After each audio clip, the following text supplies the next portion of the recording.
پی P eyes یعنی کہ proton pump inhibitors یہ میڈیسن کی کلاس ہے، میڈیکیشن کی کلاس ہے، جس میں اومیپرازول، ایسومیپرازول، ریبیپرازول، پینٹوپرازول یہ میڈیسن آتے ہیں. جو لوگ زیادہ عرصے کے لیے اس کا استعمال کرتے ہیں تو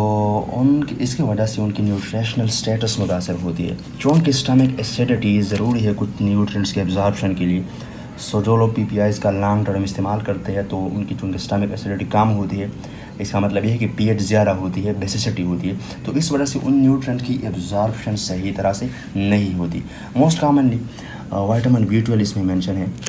میتھائل کوبلامین یا میکوبلامین. اس وٹامن کی ڈیفیشنسی ہو جاتی ہے، کمی ہو جاتی ہے، چونکہ اسٹمک ایسیڈیٹی ڈائریکٹلی اس وٹامن کی ایبزارپشن کے ساتھ لنک کی جاتی ہے. تو اس وجہ سے اسٹمک ایسیڈیٹی چونکہ پی پی آئیز میڈیکیشن کی وجہ سے کم ہوئی، اس وجہ سے اس وائٹامن کی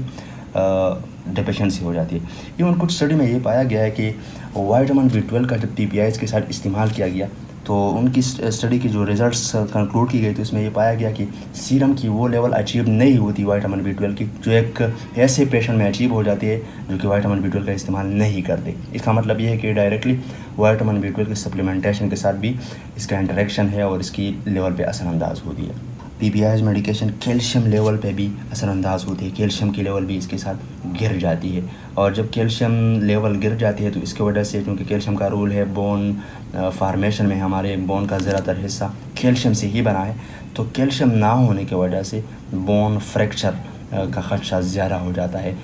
اس وجہ سے جن لوگوں کو ایک ڈس آرڈر ہے جس کو ہم آسٹیوپوروسس کہتے ہیں یہ ہوتا ہے، تو اگر یہ ڈس آرڈر جن لوگوں کو ہوتا ہے تو ان میں لانگ ٹرم پی پی آئی کا استعمال اس ڈس آرڈر کی رسک یا اس ڈس آرڈر کی جو سائن اینڈ سمٹم ہے اس کو مزید ایگزاگریٹ کر سکتی ہے. تو اس وجہ سے پھر اس کا استعمال نہیں کیا جاتا ہے. اس کے ساتھ ساتھ پی پی آئیز میڈیکیشن